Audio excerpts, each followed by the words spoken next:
And welcome to SFL Pregame Live along with Gerald Giudice. I'm Cameron Irvine. Gerald, our guest host today. Happy to have you. How you doing, Gerald? Doing great. Happy to be here, Cam. It's going to be interesting today. I have a great slate of games today. Yes, it is. We are chock full of action. Tons of important games across the SFL. And for those watching yesterday, sorry for the inclement weather. Boy, that was rough. Couple of games going to get rescheduled Monday, but we'll get to those later. Right now, we've got 4 games on the docket, and it starts with the fight for the Tex-Mex division, Gerald. Fort Worth, Mexico City, a pair of 6-3 teams in action. Yeah, Mexico City is definitely in the need for a win here. There's a loss to Fort Worth that dropped them to 3rd in the standings. Got a Fort Worth team that's giving up 13.6 points a game. Amazing. Houston takes on London on the SFL's Twitch channel at twitch.tv/SimulationFL. We'll have bonus coverage and live updates from that game. That kickoff's about 1:10. London trying to avoid getting their 6th loss of the season. Houston trying to keep pace with these two teams we're about to see today on FTF, the Aztecs and the Toros. Yeah, Houston had a rough game last week against these same Fort Worth Toros, with E.T. King being picked off 7 times in the game. He's looking to have a bounce-back game.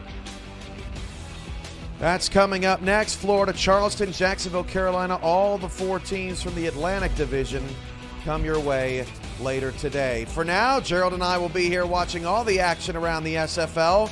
And after this commercial break, we'll get it out to Tyler Falk, Ryan Caudell, Delaney Nash, and the rest of the crew from the Stockyards in Fort Worth. For now, this is the SFL on For the Fans, and we'll be right back.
For the fans, welcomes you to the following presentation of the Simulation Football League.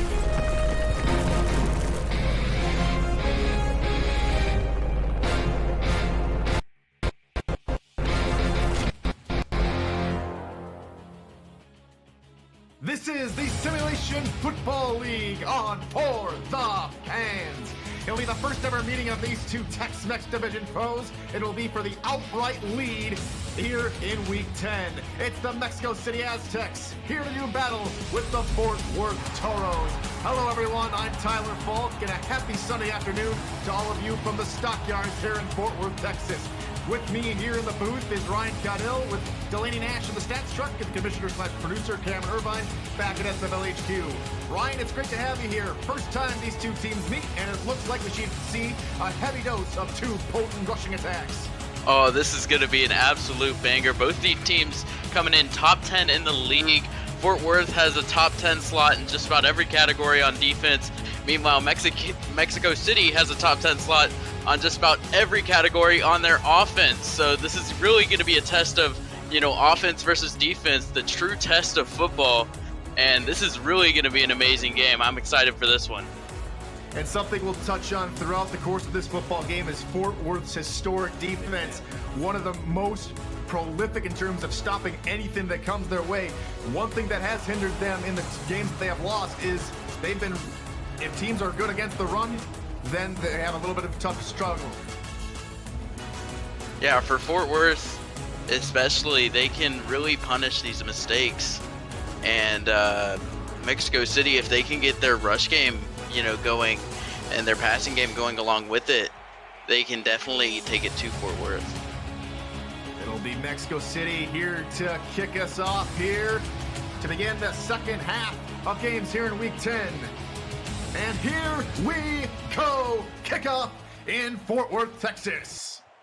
As the return is just going to take a knee there in the end zone, and so we'll see what appears to be a rookie quarterback for most cases, his first time back in the saddle in his 2 seasons. It's Cameron Curtis leading out the Fort Worth Toros offense. Yeah, and he has been an absolute rock in that backfield, taking snaps under center, not throwing many interceptions, still getting some solid yardage, and he has his great running back, Jason Williams, alongside him. Goes under center, back to pass, he fires it over the middle. That one's hauled in, immediately picking over 20 yards to start off this football game. Good start there from Cameron Curtis. Yeah, right out of the gate, he just fires one across the middle for 20 yards. That's the kind of offense we can expect from Fort Worth. They can sling it across the middle. They run these slants with Hacker. They'll go to the outside. They have the tight ends. And then you also have the running game to worry about. They have all these threats on offense. Split back formation here on first down. It's a good run to the outside. Has a lane, has some room there to the 30-yard line of Mexico City. Wow! 2 straight plays and over 20 yards on both of them. And right out of the gate, Fort Worth is just taking it to Mexico City. The powerful offense attack is not something we always talk about with Fort Worth. We're always focusing on the defense and the turnovers. But you see their offense is really exploding here right out of the gate. If they beat you through the run, they can beat you on the ground. This is a powerful offense to stop. So a third play here on the first drive of the game for Fort Worth. It's a third first down. This time it's a dump off to the far side. That one's hauled in there for a good gain of about 7. Let's touch on the offensive lineup for the Fort Worth Toros. We have Jason Williams at halfback, of course, with Cameron Curtis under center. Chris Komisak is the fullback, with Cade Steffens and Stephen Hacker at the wideout spots. And 2 tight ends, Robert Garrett Jr. and Lauren Percoco.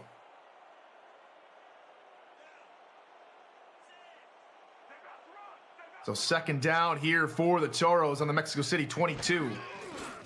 Curtis is back to pass. We'll just dump it off to his tailback to down near side, and who gets leveled after maybe picking up 2.5. What a truck there by Jeffrey Daggs. First 2 plays of the game, they come in, powerful offense, they get these lanes to the outside, and now these next 2, Mexico City really shoring it up on defense, making them work for it. If they can get a stop here and hold this to 3, that'd be huge for their defense. Pack them all in tight here on the line. There'll be a run up the gut again. That one's going to get all the way down to the 14. More importantly, a first down there for Jason Williams, and they're in the red zone. Yeah, the Fort Worth offense has been cooking really well today. Normally, we don't see a lot of production out of them right out of the gate. It's usually the defense. This time, they're really taking control of this game right out of the gate, trying to get some points on the board. All right, formation behind Curtis, 8 men in the box for the Aztecs. Yeah, ISO up the middle. Williams able to bump it out to the far side for a couple yards, taken down after a gain of 2. And let's meet the Mexico City defensive lineup with Dan Tritz, the stout rookie defensive tackle, flanked on either side of him by Brock Lee and Kyler Kingsley, with Ronnie Watson, Dexter Jackson, and KT Horrell at the linebacking spots. Jack Napier, Zaron Pryor, and Hantayumi at corner, with Ben Charbs and Jeffrey Daggs at the safety spots. Curtis is back. A short drop this time. Finds his man on the near side. That one's hauled in and taken down at the 1-yard line is Stephen Hacker. And look at Stephen Hacker go. This man coming across the middle, nearly getting to the pylon, goes out of bounds. And this is what we see from this offense. They love to go to Hacker, and they love to use the halfbacks as well. But, I mean, look at the one-on-one at the top of the screen. Curtis so far on the drive, 4 for 4, and they're about ready to punch it in here. It'll be an ISO up the middle for Williams. He has to fight through traffic and will get taken down right before the goal line. Fought all of his way, but Mexico City did not give an inch. KT Horrell closing up the gap up the middle. And this is going to be a big 2nd and goal. If they can get a big stop here, stop them behind the line, then Mexico City definitely still has a chance to get a stop on this drive. Split back formation, goal line set from the Aztec defense, handoff up the middle, taken down in the backfield for a loss of 3. And that is exactly what they needed here on the goal line. The linebacker, Dexter Jackson, gets into the backfield, hits Jason Williams before he can do anything. That's a big stop for Mexico City. And if they can hold them to 3 points, that would be huge for them. So a very interesting call here on 3rd and goal. No backs in the backfield besides Curtis as he stands all alone. Back to pass, fires it over the middle of the back of the end zone, and it's a touchdown! Toros! It gets to Cade Stevens for the opening score of this football game. Yeah, they've been going to Stephen Hacker. They hit Lauren Perkirko, Jason Williams all throughout the drive. And then to cap it off, they hit their wide receiver, Cade Stevens, in the end zone. Fort Worth with a great display of offense. Cameron Curtis, 5 for 5 on the drive, over 40 yards and the touchdown. Jason Williams coming out of the gate with 33 yards. That was just a big all-around team offensive effort there by Fort Worth, and they get the job done getting the touchdown. Snap spot, and the extra point is up, and it's good on that 10-play, 78-yard drive, resulting in that 3-yard passing touchdown as Fort Worth jumps out in front to begin this football game. And now, Ryan, as we take a look at division standings, both these teams tied at the top of the table of the South Division, regularly referred to as the Tex-Mex Division, as all teams are either from Texas or, in case of your Mexico City, Mexico. Yeah, there's been a tight fight for the division all throughout the season, and it's really coming down to the wire at the end of the season. We get all the division matchups. You have Mexico City and Fort Worth playing for the first time, and you know, this is such a deciding game. It's for first place in the division. It's going to give you a good head-to-head tiebreaker. If you win, you're going to always have that tiebreaker over them. Depending on what happens in these next 2 weeks, you're always going to have that. And this really could decide the division. This could end up being a deciding game for both of these teams. And whoever comes on top could come away with the division this year. So now we'll see the 11-season vet Matt Wilson, the all-time leader in passing yards. It'll start off passing to start off this ball game as he finds Fox Highland on the near side. So we mentioned Matt Wilson at quarterback with Phoenix Jones at tailback and Ray Bentley, the Hall of Famer, at fullback. With Nicholas Daggs, Jason Bartley, K.L. Barrett, Fox Highland at wide receiver, and Mike Daggs throw it to the tight end at the tight end spot, of course. Split backfield here on 2nd down here for the Aztecs as Fort Worth packs them in tight. And up the middle for Phoenix Jones, and he's met right at the line of scrimmage. And this is that tough Fort Worth defense.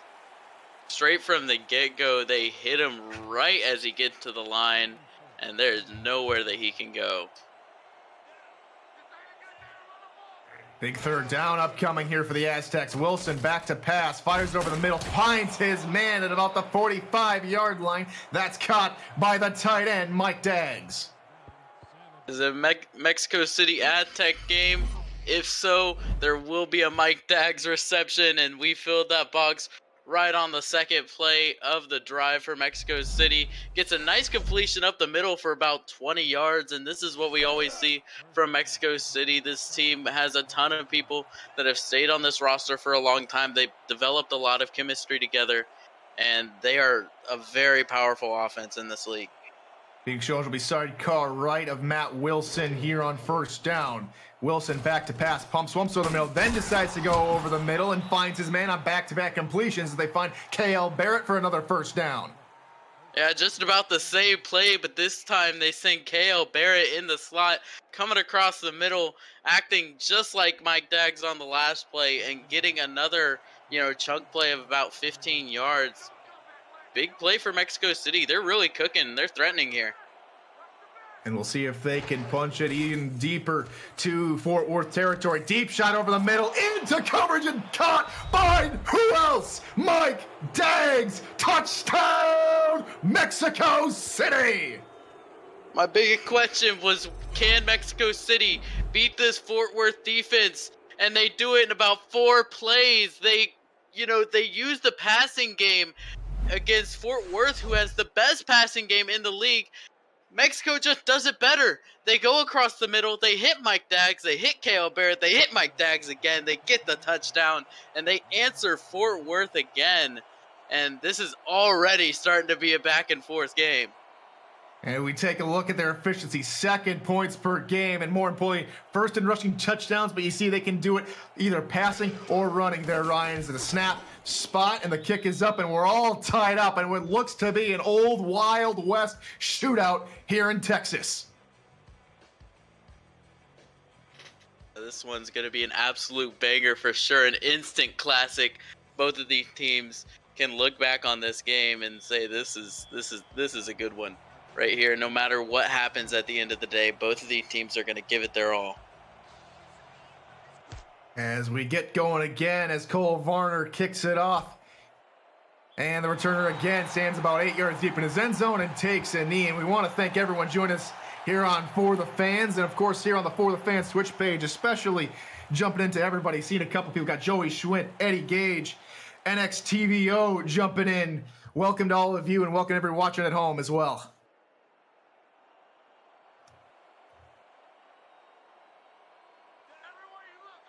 So both teams trade opening drive touchdowns. We'll see if Fort Worth can keep the rally going. Curtis back to pass, pressure coming up the middle, gets it away on a floater, and it's a long pass down the middle. He breaks away, and he's all the way down to the 32. Is Robert Garrett Jr. Fort Worth, they see some Mike Daggs production. Well, they got a Robert Garrett Jr. in their tight end position, and they throw this ball about 30 yards down the field. He breaks away from the defender. If he had a little bit more room, he could have made it all the way to the end zone, but Fort Worth answering back on offense. They're already starting to threaten on the red zone. They're starting to get towards the end zone here, and these are just 2 powerful offenses just going blow for blow here tonight. 48 yards to Robert Garrett Jr., and they're already in Mexico City territory. Curtis dumps it off far side, has his man who trucks a defender down and will pick up the first down yardage. Oh, Robert Garrett Jr.'s feeling himself right now. He gets himself a big 48-yard completion, and then he gets it out route to the outside and puts a defender into the dirt. It looked like to me there, Ryan, maybe correct me if I'm wrong, he lined up in the fullback spot as he came out to catch that one. He might have. He might as well be a fullback out there. And this time they go to the run up the middle, and Ronnie Watson says no dice to the running back. Oh my goodness. He saw what Fort Worth thought they were doing, saw these big plays. He said, you know what? I gotta hit these guys in the mouth. He makes Jason Williams pay for it. Split backs again here on 2nd down. Linebacker shift toward the middle as Curtis takes a quick drop. Will find Jason Williams at near the top of the screen, makes a spin move, makes a second spin move, and picks up 6 yards. Oh my god, I think I saw about 4 different spins in there.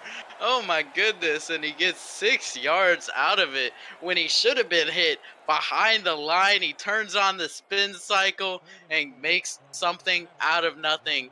That could keep this drive alive for Fort Worth.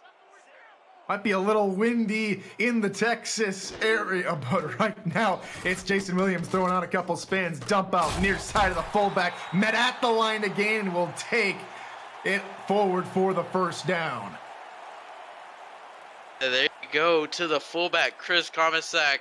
Normally they dump it off to Jason Williams, but this time hitting the fullback on the outside. He runs for the tough yards and is able to get that first down. That was key. He gets the first down. Now they have a fresh set on 1st and goal. Shotgun set here on first down for Fort Worth. Curtis back to pass into the end zone. Wide open is the receiver, and it's a touchdown! Toros, and who else but Robert Garrett Jr. to cap off a stellar drive. I think Fort Worth looked at what Mexico City did last drive. They said, okay, I see your Mike Daggs. I raise you a Robert Garrett Jr. That drive alone, 3 receptions for him, 69 yards, and a touchdown to his name. That's 17 more yards than Mike Daggs got on the last drive. So already the competition heating up between Fort Worth and Mexico City. They're able to answer back after Mexico City answers their first touchdown. They get a touchdown of their own on their second drive of the game. All 3 drives of this game have resulted in touchdowns so far. And Taco Sicario's extra point is up and good and extends the lead back out to 7. If you're new to the SFL, the Simulation Football League combines traditional sports, esports, and a role-playing game into one. Team strategies are being executed in real time by our simulations as real-life players compete on the virtual gridiron. For more information about the SFL, visit our website at www.simulationfl.net. The SFL, we put the fan in fantasy. And return there from Bartley. He starts at about his 5. He takes it up to about the 25 more being taken down. And I mentioned earlier there, Ryan, it looked like a Wild West shootout was brewing, and it could be more true than after Fort Worth just answered right back with another touchdown. I think you're exactly right. This could be a rematch of the Alamo here, but this time they're playing it out up in Fort Worth in the stockyards. But this is Mexico City's second drive of the game. Let's see if they can answer back on Fort Worth's first 2 touchdowns in the opening drives. Wilson will dump it out for Phoenix Jones on the far side, who trucks one man as the previous known fullback turned halfback gains 9 yards. And the previously known defender goes into the ground, and that was just brutal. Phoenix Jones makes him pay for it. That was a tough run, and that's what you get when you're playing Mexico City. They have their passing offense. They have Mike Daggs, but they also have Phoenix Jones, and they have the Hall of Famer Ray Bentley as well. So they'll take it to you on both sides of the offense. Up the middle for Jones, and he'll pick up the first down before being met by a couple of Toros. There you go, 2 straight plays. They give the ball to Phoenix Jones, and he does it himself, getting the 10 yards. And that is, the tried and true Mexico City strategy. You have your passing offense, but then you also give it to Phoenix Jones. He can grind it up the middle, grind out the tough yards, and get those tough drives. So play up the middle goes nowhere as the Fort Worth defense gets in the backfield. They want to be known, so let's go ahead and introduce them. Joey Schwitt, Catherine Horrell, and Gary Max make up the defensive line with J.L. Browning, E.K. Vincent, and David Harrell at the linebacking spots. With Adam Leach, Aiden Davis, and Nacho Sicario at corner. Well, I want to wish a happy birthday there to Nacho. And Blake Prime, Ben Stone, and Delaney Nash are the safeties. As again, Jones gets the call, and again he gets taken down in the backfield. Catherine O'Hell, she'll come up with the tackle for loss. Yeah, twice in a row, she hits Phoenix Jones right at the line. She saw what Mexico City was trying to do, saw that they were trying to get their run game developed a little bit, and she said, "Nuh-uh, not on my watch. You got no run game when you're facing Catherine Rowe." Shotgun formation, the last play of the first quarter, pass over the middle. That one's hauled in at midfield, and that is a good completion there to Jason Bartley as we reach the end of the first quarter. It's the Fort Worth Toros 14, Mexico City 7. You're watching the Simulation Football League on For the Fans.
Welcome back to the Stockyards here in Fort Worth, Texas. I'm Tyler Falk alongside Ryan Joseph. Glad to have you here for this Tex-Mex divisional game here in Week 10 of the SFL season. As Matt Wilson, under pressure, able to get the ball up before being taken down. And these Fort Worth Toros, Ryan, have been outstanding, keeping everything close. They've just been outstanding, especially in their secondary, coming up with pick after pick after pick. Yeah, last week they had 6 interceptions against Houston in their win. They were so dominant on defense, showing up, only allowing 7 points to that powerful Houston offense. Be a run for Phoenix Jones up the middle. He shoulders one man, enough for the first down. If we talk about powerful offenses, put Phoenix Jones's name in the hat. He runs up the middle, puts a defender on his shoulder, and he just refuses to go down. This entire time, he has 4 or 5 Toros swarming him, and he's still fighting, trying to get free, still trying to get some yardage out of it. And he nearly did break away there at the end, but goes down. That is just a tough runner there in Phoenix Jones. Bunch set far side of the formation here on first down. Matt Wilson back to pass. Pressure coming at the middle, able to get it away. Has his man there on the far side. It's K.L. Barrett, as K.L. Barrett will pick up the first down at the 25-yard line. Yeah, Phoenix Jones gets himself a big run, and then Mexico City goes back to the passing game. Fort Worth maybe trying to defend the run a little bit more. Mexico City takes advantage of it there. Hits Carol Barrett going to the outside there. That was a good completion for them. Their passing game is going really well so far. They have, 3 receivers with 2 receptions apiece. So shotgun formation here on the 25-yard line. Wilson, quick drop, passes to Cale Barrett again, and this time on the near side as Barrett will pick up about 9 yards before being wrapped down. Yeah, slowly and steadily, these receivers pumping their yards up, and slowly and steadily, Mexico City is heading towards the goal line here, already threatening on the end zone again. They're here in the red zone, trying to get another first down. If they can convert here, that would be big for them. They can try for the end zone as well. Be a fullback dive here to pick up the first down. It's the Hall of Famer Ray Bentley getting them all the way down to the 11-yard line. Yeah, solid run. Usually they go with Phoenix Jones. This time they change it up, go into Ray Bentley up the middle. He's able to do it just as well. He's going to be a Hall of Famer for a reason. He has these insane all-time numbers that he puts up, and there is a reason for it. Quick drop again from Wilson. Throws off his back foot as he turns, gets Phoenix Jones as Jones steps out of bounds. That was some fancy footwork, and credit there to Matt Wilson, able to get the ball off. He nearly goes down, but he's able to get the ball away, spinning his hips around, looking like a ballerina back there, getting the ball out, but it does just lead him a little bit too far out of bounds.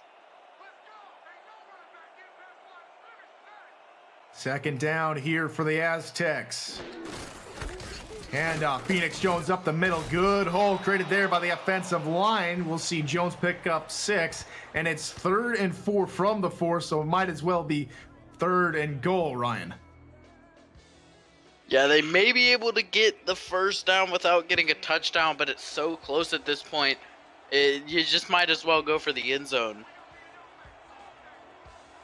Goal line set for Fort Worth, trying to stop the Aztecs charge. Wilson over the middle and the back, and it's deflected away by Nacho Sicario on his birthday. The birthday boy gets the big deflection in the end zone, saving what could have been a touchdown there. He may have been out of bounds, but either way, the deflection makes it so a completion is impossible. Great play defensively there by Nacho Sicario, extending his arm, getting his hands in the way, and now we have a 4th and 4.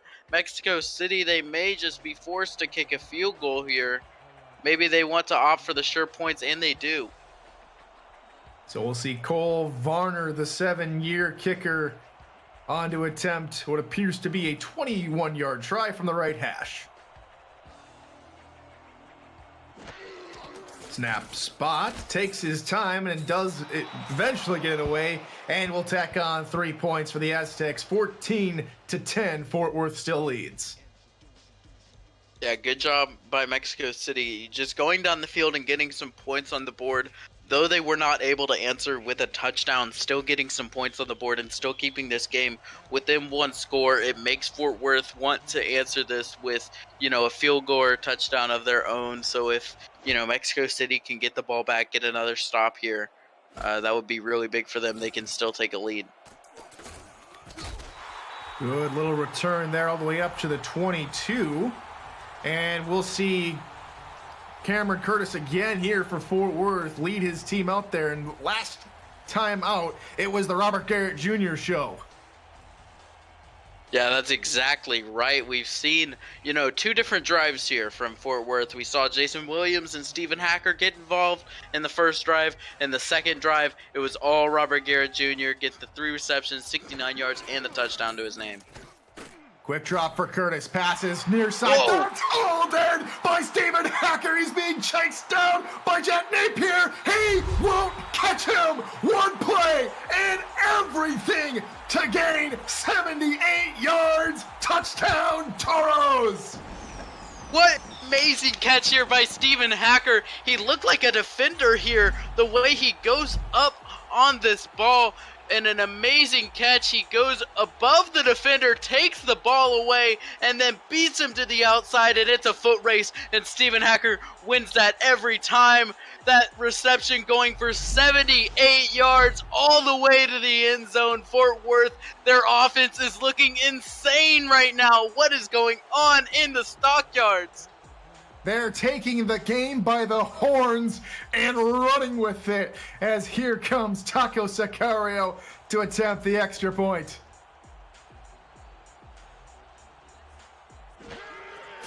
Snap, spot kick is up, and it is good. Fort Worth go one play, 78 yards, and extend the lead to 11.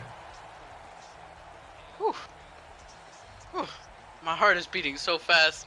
I don't know what's going on. This game is going so quick, so crazy. We're only 14 minutes total into this game, and we've already seen touchdown after touchdown, drive after drive of these big plays coming out from both of these teams, finding the end zone, finding points, and what I thought was going to be a defensive affair, both of these teams showing up on offense, especially Fort Worth finding the end zone on 3 straight drives. And Jason Bartley's return nets positive 3 yards, and here come the Mexico City offense trying to, answer. It's been back and forth. All drives here in this football game have resulted in points, whether it be for Mexico City or Fort Worth. We'll see if Matt Wilson and company can keep it going. Trips near side of the formation here on first down. Wilson back to pass. Deep bomb over the middle. That one is hauled into traffic. Great hands just to keep hold of it as he was being hit. Nicholas Deggs on the reception. His first catch of the game, and it's a beauty. I mean, Matt Wilson, he slings this ball in there.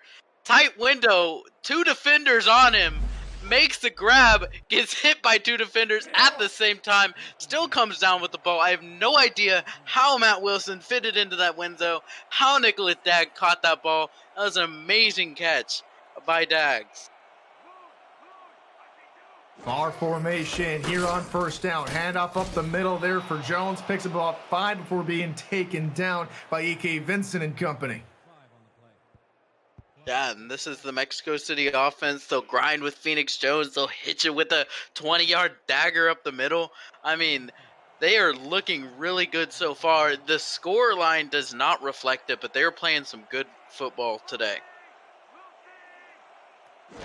Goal line formation here for the offense as Jones gets the call again here on second down. He'll pick up the first down all the way to the Fort Worth 46. Yeah, solid piece of running there from Phoenix Jones. That's 2 straight runs for him. He just has his fullback, Ray Bentley, in front of him, leading the way. Both of these guys just running free.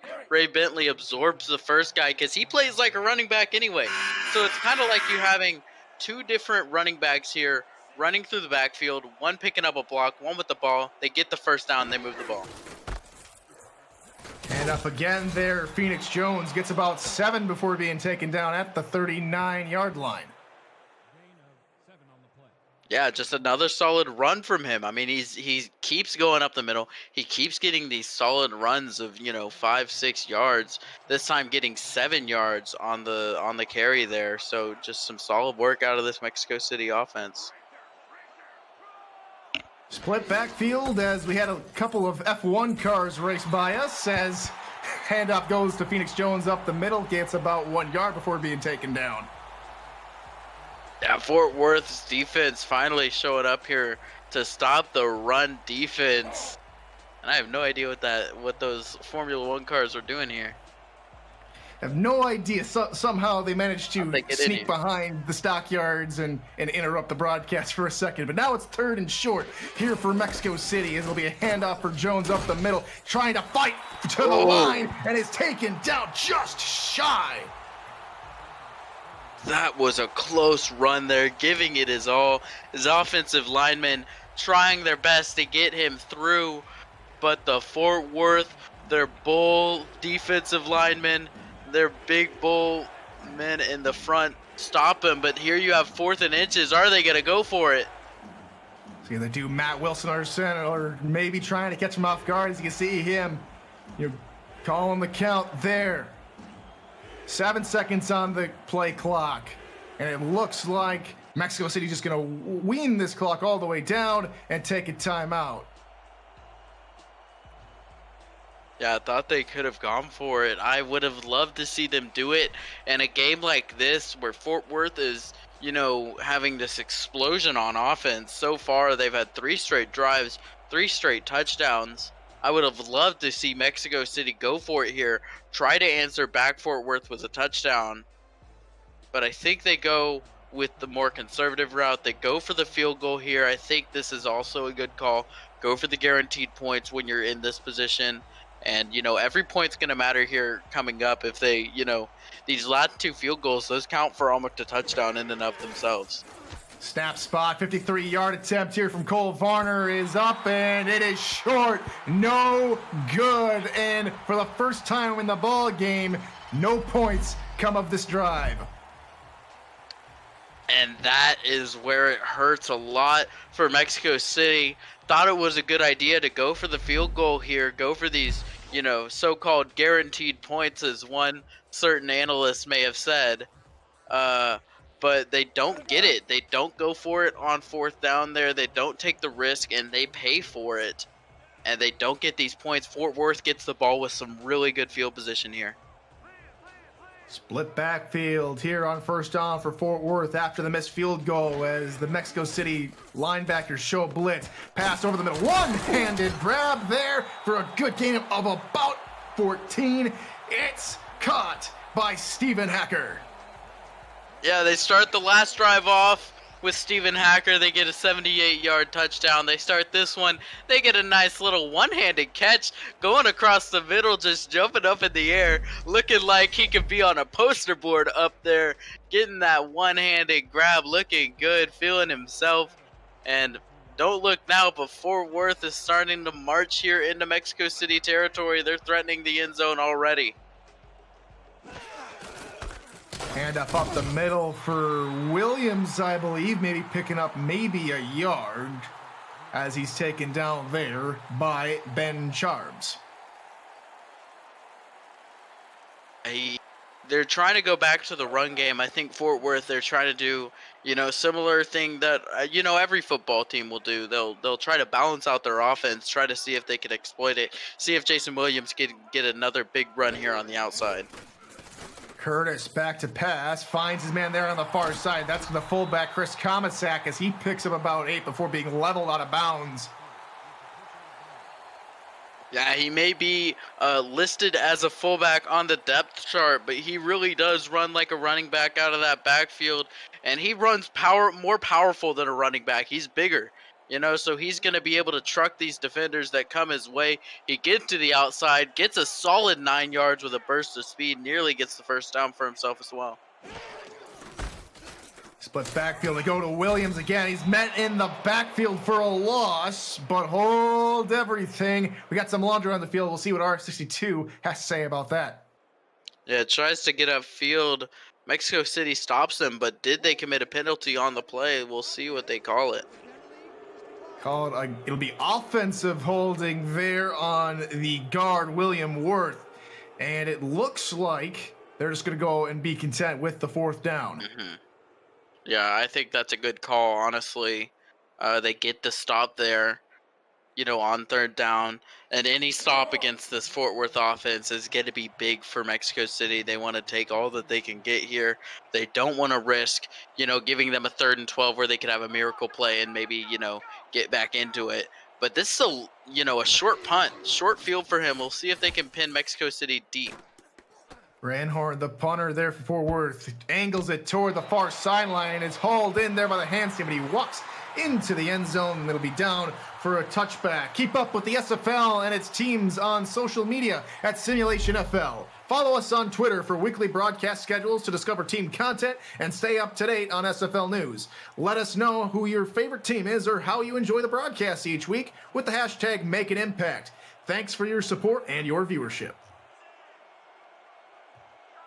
First down for Mexico City, trying to march down the field again. Handoff, Ray Bentley picks up 4 before he's brought down by a couple of linebackers. Yeah, and we look at the last drive for Mexico City. I mean, they were able to go down the field. They get stopped. They don't get the field goal that doesn't convert, but their defense keeps them in this game. They finally get a stop against Fort Worth, their powerful offense. Now Mexico City, they have another chance here. Go down the field, could get themselves a touchdown, some points on the board, anything here. Strong power right there for Phoenix Jones on the far side. Had a hole. It was quickly closed down there by the Fort Worth defense, and it forces them for a 3rd and short. I thought Phoenix Jones was going to get past the defender there. Could have lowered his shoulder, maybe gotten there, but a good stop there by the defender. Now you have a key 3rd down here. They cannot go 3 and out on the drive. They run up the middle with Jones. He's met at the line to gain, and they'll give him enough for the 1st down as we reach the 2-minute warning here in the 2nd quarter. Fort Worth leads this one 21-10. We'll be back in a few after these messages.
Two minutes left to go here in the 1st half here in Fort Worth. I'm Tyler Falk with Ryan Cadill up here in the booth.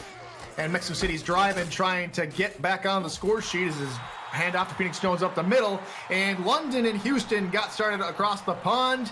Ryan, we've got a game break from Cam and Gerald back at the studios. Thanks, Tyler. Gerald, London's great opening drive ends in nothing. Yeah, as you see, they're lining up for a field goal here on 4th and 5 at the 9. Home cooking for the London Knights. Going for the field goal, and all of a sudden, you see the big guys up front getting in there, blocking. It was actually the defense that the offensive line got pushed back into, but either way, it's a block. Neutral zone infraction, number 99, defense, 5-yard penalty. As we come back, there was a defensive penalty there on the Toros. Gary Marks called offside, so with a 5-yard pickup for the Mexico City offense. Yeah, it'll be a much easier down for them to convert here. I think it just shortens it here, or unless it does give them the 1st down, that could be a key mistake there on this drive. Back out in a goal line formation with under 1:30 left to go here in the 1st half. Still have 2 timeouts as they give to Phoenix Jones up the middle. Has a good little hole and is taken down at the 43-yard line and for a 1st down. Yeah, averaging 3.9 yards per carry, but that really has not been felt on this drive. He's been running really well, getting these solid, 5, 6, 7, 8 yard runs up the middle, just absolutely gashing Fort Worth right now. 3-2 dime look here from Fort Worth as Wilson will dump it off there to Jones there on the far side, who gets tackled in or around the out-of-bounds marker. Yeah, it looks like the clock stops there for Mexico City, so he was able to get out of bounds. That is crucial for them as they are fighting the clock here for Mexico City. They do have the 2 timeouts. They can still drive down the field here. They have 57 seconds. They have plenty of time with the timeouts as well to go down the field and score a touchdown here before the half.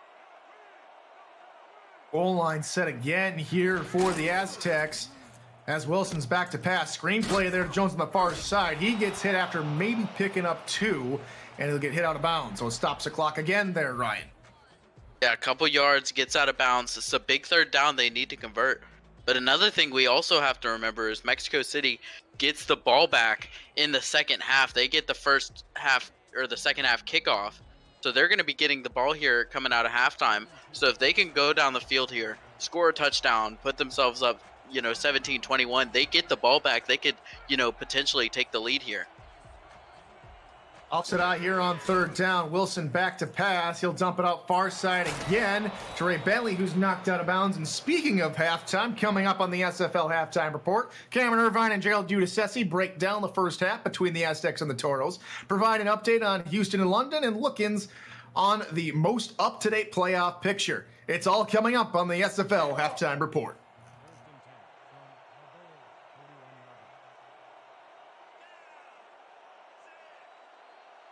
Good conversion there on 3rd down, sets up this 1st down again in a goal line set. They'll again hand off to Phoenix Jones up the middle as that's closed down after a gain of 6, and they'll hurry back to the line in a goal line set here, under a minute left to go. Wilson back to pass, screenplay again there to Jones on the far side. He's tackled out of bounds by J.L. Browning and company. Yeah, it looks like that could have been a play there just to try to get out of bounds. They needed to go to the outside. They didn't really have the set for it. They're going with a couple tight ends. They had a bit of a heavy set, if they were going for, like you said, a goal line package. So they needed to get out of that package, get a couple receivers involved, and here we go. We got 4 receivers, 5 linemen, 1 running back in the backfield. See what they call here on 3rd and short, under 40 seconds left to go. Pass over the middle. That one's hauled in down to the 22. Caught by Jason Bartley, and Mexico City calls a timeout with 28 seconds left to go. Great timeout. Great use of their timeout, I think, here from Mexico City. They didn't want to take the risk and try to get upfield and burn some precious, you could burn 15, 20 seconds just trying to get up to the line there. So I like the call to call the timeout. They get another chance here at the end zone, and they still have another one in their pocket. Bartley taking a breather there on the sideline as Wilson is all alone, tries to dump it out for K.L. Barrett on the near side, and that just falls incomplete. Yeah, a bit of a mistake there from K.L. Barrett. Tried to catch the ball and then start running before the ball was actually caught. A bit of a mistake. Makes it so it was an incomplete pass, so the ball falls to the ground. No time ticking off the clock, so it only burns about 3 seconds. So all in all, just a loss of down. No harm, no foul. Empty backfield. Wilson under center here on 2nd down. Quick drop. Slant pattern over the middle. That one's hauled in for about 9 yards. And the clock continues to run under 20 seconds. Same formation. Wilson under center. Another quick drop. Another slant pattern over the middle into the end zone, and it falls incomplete. It looked like it almost hit Mike Daggs in the hand. I think there were some receivers or some defenders involved in breaking up that catch. There were about 4 different Toros, it seemed like, in the area, and that is what happened. It looked like he was trying to find Mike Daggs up the middle, but some good defense there from the Toros at the goal line. See number 2099 getting in there as well, getting the deflection, saving what could have been a touchdown. Now, if you're Mexico City, it's a question of, do you go for the field goal here, the guaranteed points? And they will. This is a good call, I think. Get some points on the board. Give yourself, a little bit less of a deficit as you go into the half, knowing you're going to get the ball back.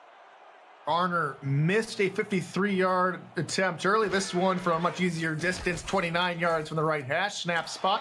Kick is up, and he's 2 for 3 on the day as that one sneaks through with 7 seconds to go. Fort Worth leads 21-13. Yeah, solid drive there by Mexico City, though, Fort Worth still in the lead here, with the solid, opening drives that they had, getting 3 straight touchdowns. They just had this big explosion of offense. Maybe if they get one more play, we don't want to count them out. They could, any given play, they could still break one out. We saw Hacker first play of the game earlier get that 78-yard touchdown. So they are capable of these big plays. So, maybe if they get some time, they might be able to run one back. Cade Stevens on the return, trying to make something happen, try to bounce it off far side as he gets leveled. 2 seconds to go. Mexico City gets the ball back. Do you try a deep Hail Mary here, Ryan, or do you just, go into the half with the lead? I think they might want to just go. They might feel more comfortable just going into the half with the lead. Here, just give the ball to, Jason Williams. Maybe he breaks one out. If he doesn't, just go into halftime with the lead, feeling comfortable and confident. Curtis back to pass. Tried to find his man over the middle. It's in and out of the hands of Austin Carpenter, the third-string tight end. And we have reached halftime here in Fort Worth. We'll send it to Cam and Gerald for halftime analysis right after a word from these sponsors. You're watching the SFL on For the Fans.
Welcome to the SFL Halftime Report. Gerald Giudice, Cameron Irvine with you. It is halftime in Fort Worth, 21-13.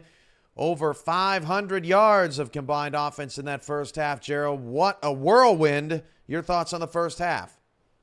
You wouldn't have thought of coming in that would have been the case. That might have been the final total number of yards, but not at the half. I mean, they both just started off, amazing. First 3 drives for Fort Worth goes for touchdowns. And you look at the stats for me, Cameron Curtis, 13 of 14 for 225 yards. The only interception was the only incompletion, I should say, was that one to Kale. Was one that went off a drop deflection. Yeah, right. Basically a drop. And then Matt Wilson just showing that the veteran he is at 174 yards. Mexico City's really giving Fort Worth a hard time here. And on rushing, I thought that would be the key. Phoenix Jones would be the key.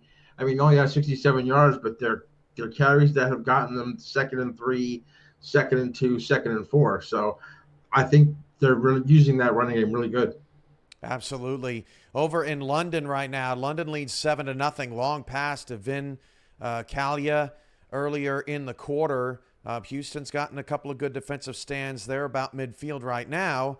But I have a funny feeling, Gerald, this game's going to be full of points too. Both teams moving the ball quite well. Yeah, they just, after that blocked field goal, they came back with that big play to Vin Kalia, as you said. And with our game, or the Mexico City, it's like watching Nadal and Federer at Wimbledon, then go to London and see that game. So, A.T. King has been struggling here a little bit with the interception, but he threw another one earlier in the quarter. So that's like 8 in the last 5 quarters. So they need to tighten that up if they want to win this ballgame. Absolutely. Let's update the fans on the updated playoff picture. This is from yesterday. Now, only 4 games went final because of a weather delay, but they're up in the Pacific. That is pretty interesting there, as actually that's Vancouver now in first, not Los Angeles. But not a ton of movement yesterday, but that loss by LA at 5-5 now drops them completely out of the playoff picture. Your thoughts on the updated look across the league, Joe? Yeah, with Vancouver's win yesterday, like you said, it drops LA out of a playoff spot. But the weird part is that we have 12 teams right now, and 7 of them coming into the league were from 2 divisions. The South, which had everybody in it, and the Atlantic, which we'll see later on today, had 3 of the 4, and Charleston was the only one outside looking in. So, and yesterday was a big win for St. Louis to put some more pressure on Tulsa to get back to first place. So it was an exciting week. And then the 2 games that were with weather delay playing on Monday could be huge in the playoff race. Yeah, Tulsa down by 17, but that game was early in the 3rd quarter. They get new life after severe weather yesterday wiped the game out. Do you think that that they can use that as fuel, or is it hard enough playing Arizona for 4 more quarters? Well, Arizona just was off by Ashley Jackson looked so good, but they might get a reprieve, or maybe they'll just tweak the book a little bit here and see if they do it. But if Arizona plays the way they did yesterday, it's not really going to matter. And Baltimore's game, I think if they win here, really puts the hurting on London. If I think they're almost clinched the division, I believe.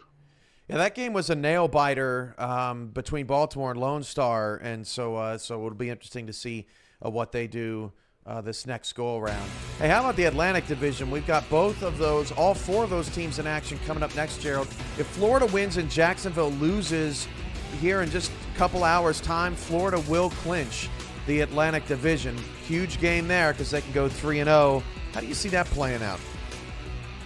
I think if Florida can beat Charleston, it's going to be it's a tough battle in that division either way. Jacksonville's playing a Carolina team that's been hot and cold, I would say. It's going to be, I think if Jacksonville needs to win, I think it's a must-win for Jacksonville. Florida can get away with maybe a slight upset at Charleston, but if Florida wins, Jacksonville's going to be hard-pressed to get them a game and a half with 2 to go. So that's going to be bad. Right now, if the playoffs started today, Jacksonville would play Vegas, Mexico City would play Carolina, St. Louis would play Lone Star, and Vancouver would play Houston. Only that 8-9 game looks like a playoff matchup of old. All the other ones, very interesting with a bunch of fresh faces in there.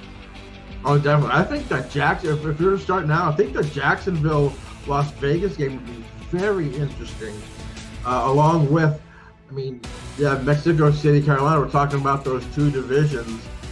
I mean, the playoff picture is getting maybe a little bit more murky, but it's getting so much fun to watch. It is absolutely. London is driving. They're still up 7-0 on Fort Worth. But after this commercial break, we'll get 7-0 on Houston, rather. But after this commercial break, we'll get you back out to Fort Worth, where the Toros lead the Aztecs 21-13. This has been the SFL Halftime Report, and Gerald and I will be right back.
Thanks, Cam and Gerald. We're back here at the Stockyards here in Fort Worth, Texas. I'm Tyler Falk with Ryan Caudill alongside me up here in the booth with Delaney Nash on stats and the Commissioner Cameron Irvine back at SFL HQ as our producer, as we are just about ready to get the second half going as Taco Sicario sends the opening kickoff of the second half down there to Jason Bartley, who gets his return started, sneaks through traffic all the way down to the 29-yard line. A fantastic return there from the wideout. Not a bad return at all. You know, most drives start from, 20, 22 inside that 25, but still getting any kind of extra yardage there actually provides a big boost to that offense, provides them a little bit of a shorter field, and that can really mean the world. So Mexico City come out with 4 wide and Matt Wilson all alone in the gun. Back to pass. It's a quick pass near side. Nearly picked off by a streaking Nacho Sicario. It's second down. Birthday boy streaking on his birthday, trying to get a pick. That would have definitely been a pick 6 for the highlight reel. Then that's something that, Matt Wilson has to be careful about. Last week against Lone Star, he let the ball get away from him. He turned over the ball 3 times. And when you're playing a powerful Fort Worth secondary, you always have to be careful of the turnovers.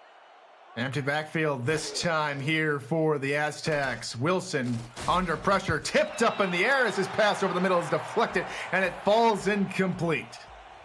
And I think we're seeing Fort Worth get a little bit more involved in the secondary. In the first half, we didn't really see them get too involved. You saw a couple deflections, a little bit, some plays, but Mexico City was, for the most part, getting the better of them in the passing game. But here, out of the gate here in the second half, they've gotten 2 straight deflections, and they are looking scary in the secondary. Identical formation, quick drop again. This pass over the middle, in and out of the hands of Fox Highway, and it's a very quick 3-and-out forced by that stout Fort Worth Toro defense. Yeah, 3 straight passes. They try to go against the best passing defense in the league, and it does not work. Fort Worth is so powerful in the secondary, and that is just another reason. That's just an example of why. You know, 2 deflections in a row, and then they finally almost get the completion, but it's hit out of his hands. He is smacked right when he gets the ball. And Mexico City, starting out the half, they have to punt. And be able to get the punt away, as now we'll see Cameron Curtis get back in the saddle here in the second half. And he's back in the saddle after taking one season away from his primary spot at QB. As you can see, they're one of the best in terms of fewest interceptions this season. He's been a true gunslinger. He's been very reliable, and that's exactly what this Fort Worth offense has needed. Split back formation, handoff up the middle for 3 yards. Goes the fullback Chris Komisak, and just contributing to how well these Fort Worth Toros have played has been the reliability of a consistent rushing attack too, Ryan. Yeah, you have Jason Williams. They love to use Komisak as well. Jason Williams running, not a lot today. They've been using a lot of their passing game, but, having that running game is very nice to fall back on.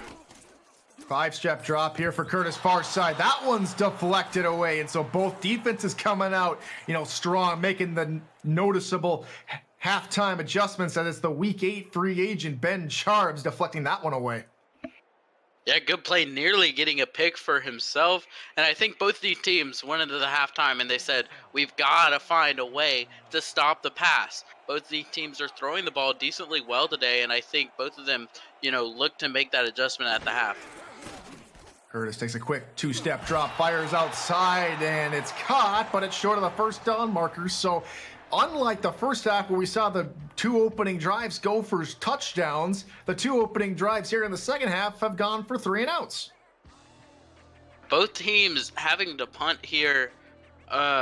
Mexico City definitely had the worst punt, I would say, because, Fort Worth getting the ball within their 40. Them having to punt here is pretty bad for them, but it could potentially pin Mexico City deep in their own territory. Inhorn is back to punt it away, and he gets it away as Jason Bartley will call for the fair catch at 13 and hauls it in. So an opening drive for both teams results in a 3 and out. We'll see if Matt Wilson and company can have a change of fortune, down by what appears to be 8 points. Yeah, and I think we saw in the first half they were throwing the ball well, but they were also running the ball with Phoenix Jones really well. 67 yards on the ground in the first half.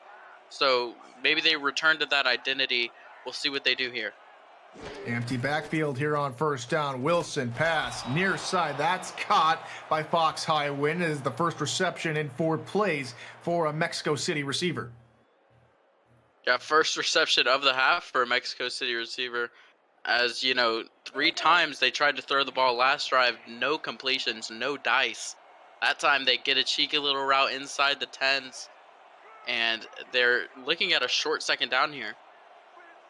Fort Worth stacking the box here as they give up the middle to Ray Bentley, and he stopped right at the line of scrimmage.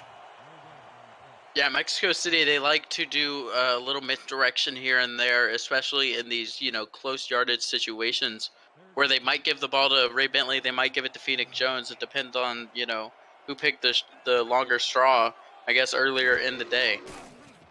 Wilson's a quick near side out route. That's incomplete to a spinning Fox Highwind pass behind him. And it's back-to-back 3 and outs, Ryan, for this Mexico City offense. Yeah, that is a tough 3 and out, especially there. Fox Highwind was wide open there on the outside. He got tripped up whenever he tried to turn his hips around.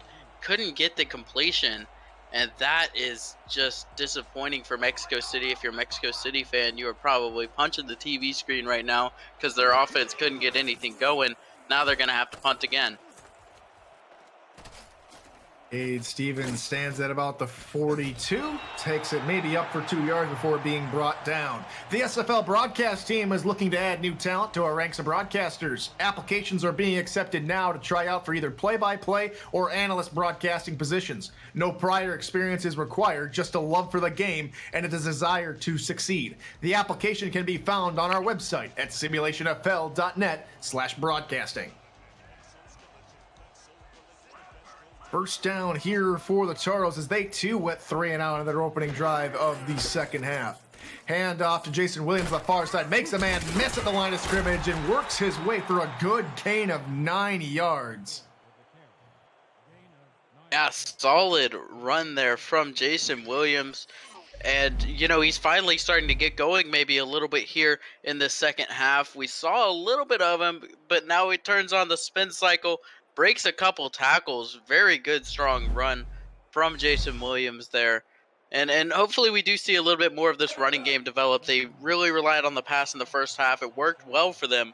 But here you may want to go, you know, with this lead that you have here in the third quarter, take this drive, run down some clock, use Jason Williams as much as you can. 8 men in the box here for Mexico City. It doesn't help him a whole lot as Jason Williams picks up a good gain and another first down for the Toros. Yeah, great blocking there by the defensive line, or the offensive line rather, in the front, just opening up this hole in the middle. He's able to jump over a man and get into the open space and get an extra 8 yards. The clock's running and Fort Worth is driving. First down here for the Toros. They're in the gun. Pass over the middle, wide open receiver, and he's gone. Touchdown, Fort Worth Toros. It's Cade Stevens hauling it in for the Toros. His second touchdown of the day on his second reception of the day. When you're going to the red zone and you're Fort Worth, you're going to find your man Cade Stevens and Cameron Curtis. What a game he is having so far. Over 220 yards on the day and 4 touchdowns to his name. This man is an absolute monster. He's leading this Fort Worth offense in a way that we've seen out of him. We've seen flashes of brilliance from him, but this is where he really makes this impact. Going against this Mexico City team that is 6-3. They have a tough defense. They have a really good all-around team. There's a reason they were leading the SFL earlier this season. And Fort Worth just able to take it to them on offense through the air. They beat them on the ground. Their offense is looking phenomenal right now. Their defense is playing really well in the second half. They've come out with 2 straight punts. And Fort Worth is looking really, really good here today. They're looking like they're, you know, ready to take this into the playoffs. If they can make their way, you know, into the playoffs, if they can secure that, they're in a really good spot to make a deep run in the postseason in this league.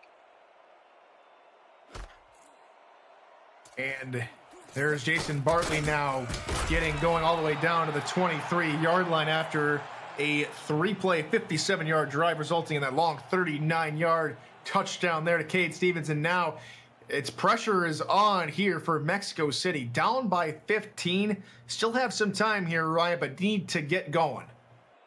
Yeah, this is definitely, you know, time for the Mexico City offense to step up. Matt Wilson needs to start throwing the ball. Phoenix Jones need to get some big runs. They need to find the end zone here. They've got to play some catch up. Quick out route, deflected away as the Toros defense continues to smother Matt Wilson here in the second half. Yeah, great deflection. I mean, Fort Worth defense is really going strong here in the secondary against this passing offense. They are getting these deflections, and this is something we weren't seeing out of them in the first half. Mexico City was throwing the ball. Fort Worth wasn't really able to stop them, but now they're getting these deflections. Their defense is showing up. Opposite eye behind Wilson. Hand off up the middle at the fullback, Ray Bentley, who picks up a couple before he's stopped. As we have another update from Queensway, we'll send it back to Cam and Gerald for that highlight. Thanks, Tyler. Gerald, big people can move too. Yeah, looked like Houston was going for the score, but Barkley and Black stopped with the block. 13-0 still London, and finally Mexico City converts a first down The Knights rolling against the Hyenas. Back to Tyler, Ryan, Delaney, and the rest of the crew in Fort Worth. Thanks, Cam. What a catch there by Jason Bartley over the middle. Yeah, in traffic, 3 different Toros that are looking red hot in Mexico City, able to get a good conversion across the middle, using that passing game to their advantage. They're still able to find these completions. And up the middle on this first down, going maybe for a half a yard to a yard, as Phoenix Jones could not work his way through those hefty linebackers. Yeah, the front 7 for Fort Worth really stepping up. JL Browning getting a good stop there. They're doing a really good job of plugging up the run. Phoenix Jones, 68 yards on the ground, but only 3.8 yards per carry. Wilson back to pass again, fires it far side, finds Kale Barrett there on the out route, picks up a couple. 3rd and 3 upcoming on another crucial 3rd down for the Aztecs. A good open field tackle, and Fort Worth's defense is really making Mexico City work for every single down that they get. Fort Worth is able to stop them once they get 4 or 5 yards, and they are still being forced to grind out these yards, and it's really taking a toll on Mexico City. Hand off on the far side there for Jones, has some blockers there and will pick up enough yardage to get across the midfield stripe, and more importantly for the Aztecs, another 1st down. Yeah, solid 3rd down conversion there by Phoenix Jones. They're, relying very much on this run game so far, and I think it is working decently well for them. They're just not able to get these drives down into the red zone and down into the end zone. They're able to get solid gains, get into field goal range, but they need that to go that extra mile and get into the end zone. 5-step drop for Wilson, another dump off there for Jones, and he steps out of bounds after picking up 2 yards. Yeah, again, going with the running backs, going for these, short yardage plays. I would really love to see Mexico City, take a risk and go deep here. You have, your big tight end, Mike Daggs. You have these big receivers who, Mike Daggs, he hasn't caught a ball since, his big touchdown that he had in the first drive. He hasn't really gotten involved past that first drive where he was able to have this explosive offensive production. Goal line set will be handoff up the middle for Jones, who's met at the line of scrimmage. Does fall forward for maybe a yard. But again, JL Browning has been just a plug in the hole for Fort Worth. Oh yeah, all these linebackers really stepping up here. You have the front 4. They're able to just take down these linemen. They're based on size. Linebackers come up and plug the hole. Their run defense looking good. 8 total tackles there for JL Browning as that pass over the middle finds Fox Highwind. And it's another 1st down for the Aztecs, and they're marching down the field. And they are absolute monsters on 3rd down today. I mean, they've gone 7 for 12 for 58% of their 3rd downs. They are converting. This time they have Fox Highwind that they hit going across the middle, and he makes up for that drop he had earlier, getting a really big completion. They're threatening the red zone here, and this is what we wanted to see, a little bit more passing. Now here we're going to see, I think, a run set. Strong I formation here for Mexico City. No, it's a pass this time, and they will go to Phoenix Jones there on the far side, who picks up about 7 before being brought down. Visit the all-new SFL League website at www.simulationfl.net for info on how to create a player to join our community, the league, and the teams that play in it. Links to apparel, helmets, and a comprehensive history of the SFL. It's over 1,400 games, and it's thousands of players who have hit the virtual field. The SFL. We put the fan in fantasy.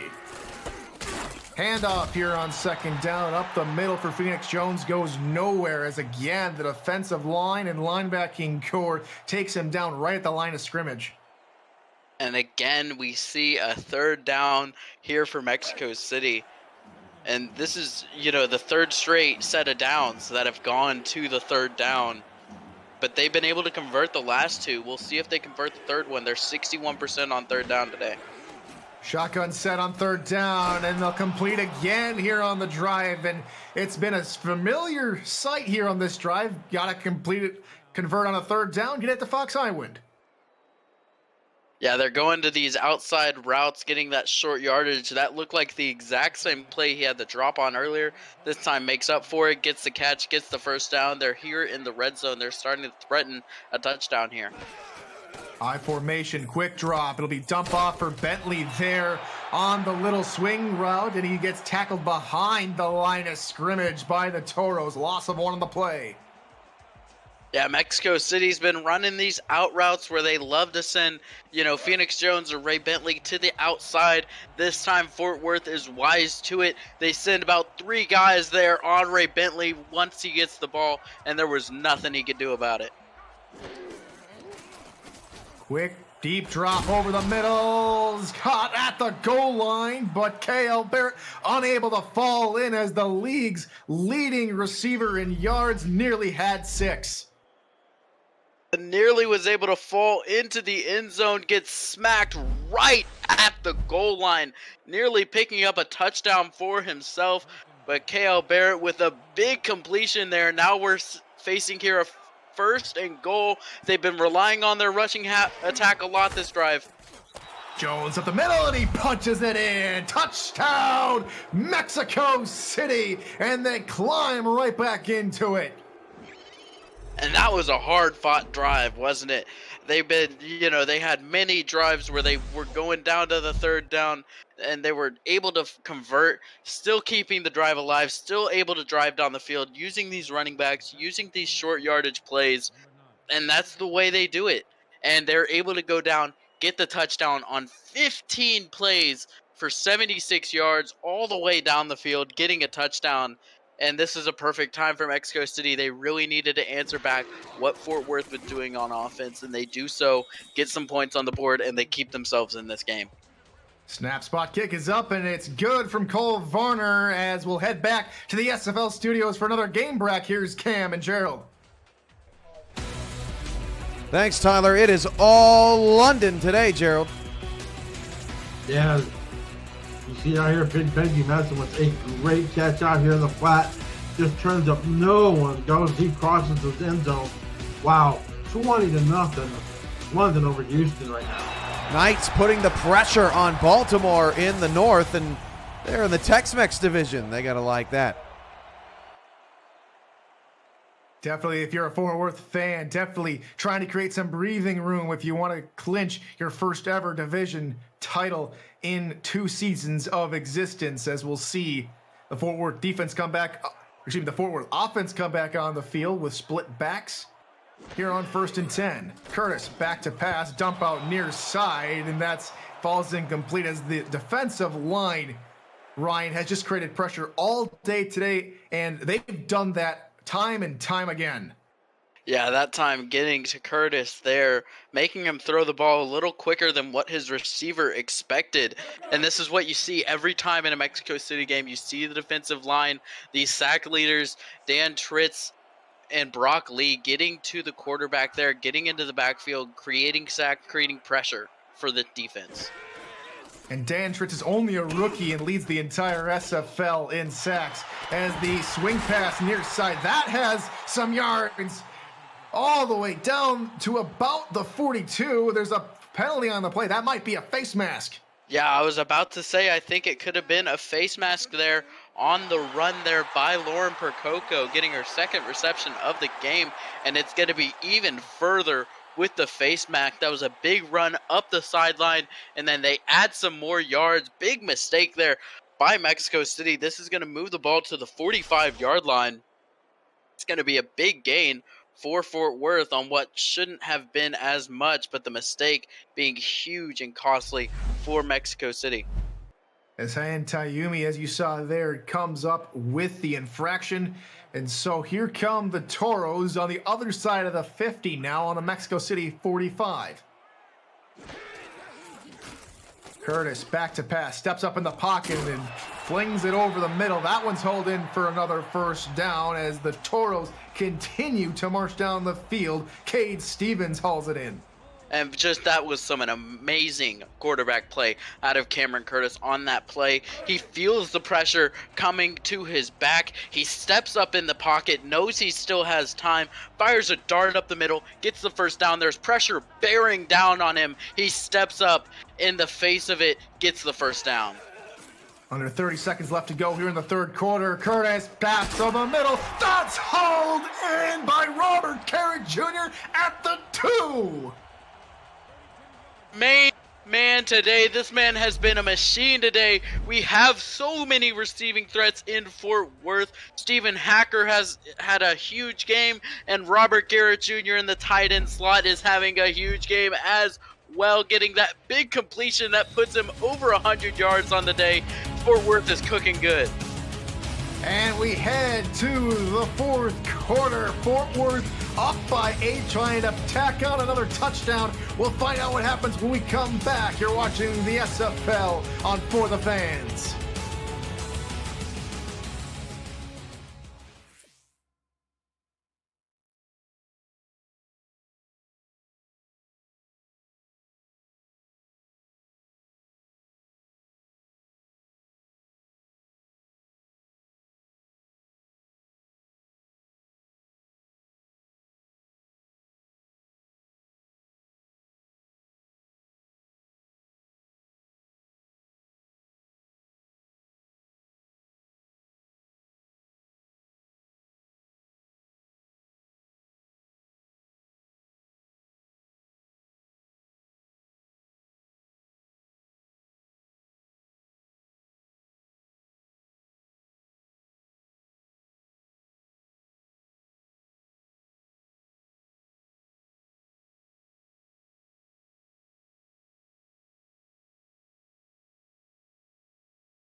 Welcome back to the Stockyards here in Fort Worth. I'm Tyler Falk with Ryan Caudell alongside me as we enter the fourth quarter at Fort Worth after a 32-yard completion. Robert Garrett Jr. looked to punch it in. Handoff left side, and it's into the end zone by Jason Williams. Touchdown, Toros. Jason Williams not getting involved much today, but everyone eats when Fort Worth is eating. They are able to just find the end zone time and time again. Their offense is just exploding today.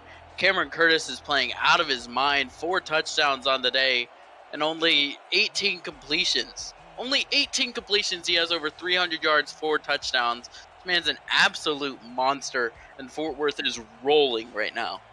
We were talking during the break here, Ryan. This is the 22nd passing offense in the league, absolutely having a stellar day as it's snap, spot. Taco Sicario's kick is up and good to extend the lead back out to 15.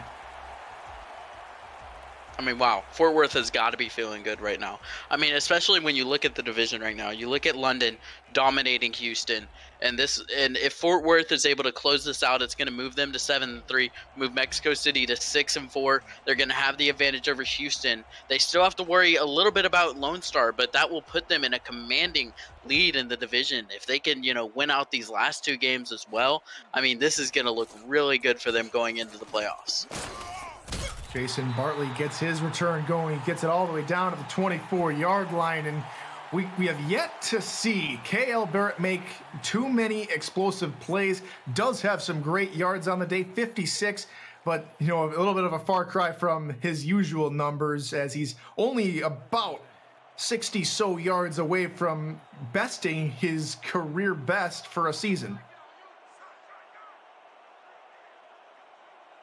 4 wideouts and Matt Wilson all alone in the gun. Has to get rid of it quickly and does, but it's knocked away out of the air by J.L. Browning. He's been everywhere today.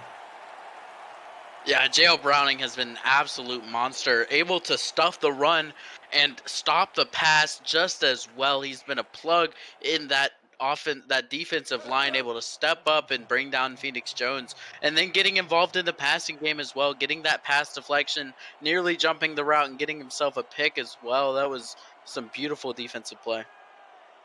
4 wideouts again. This time Wilson has Phoenix Jones sidecar left. He angles it, his pass near side. That's caught by KL Barrett for a good first down. Yeah, say his name and he shall answer the call. Getting a solid completion there for Mexico City, and if they want to get back into this game, that is what they need to do. They need to be getting these big plays up the middle. They've got a long way to go. You're still down 2 scores, and you need to get a 2-point conversion as well. I mean, it's a tough road for Mexico City, but they have the offensive ability. They can come back from this.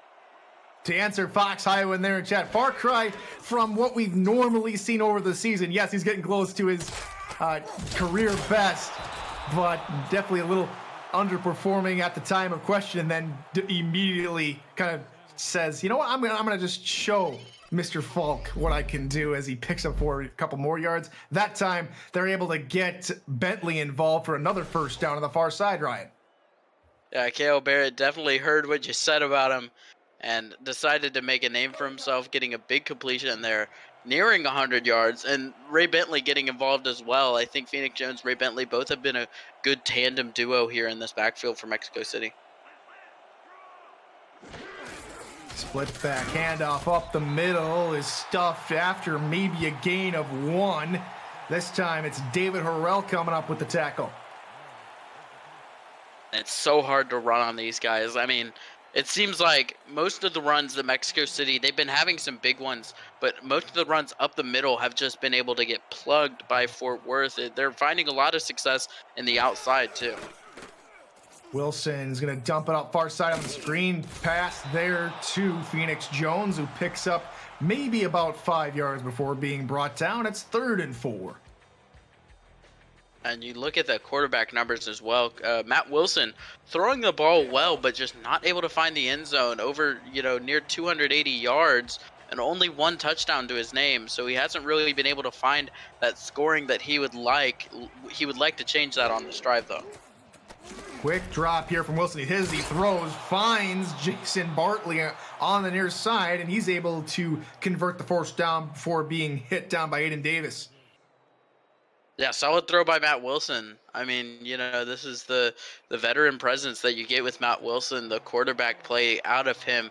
He's hit as he throws, still makes a strong throw to his receiver. So a new set of downs here for Mexico City. Wilson back to pass, will float it far side there to Phoenix Jones, who's tackled after maybe a gain of 4.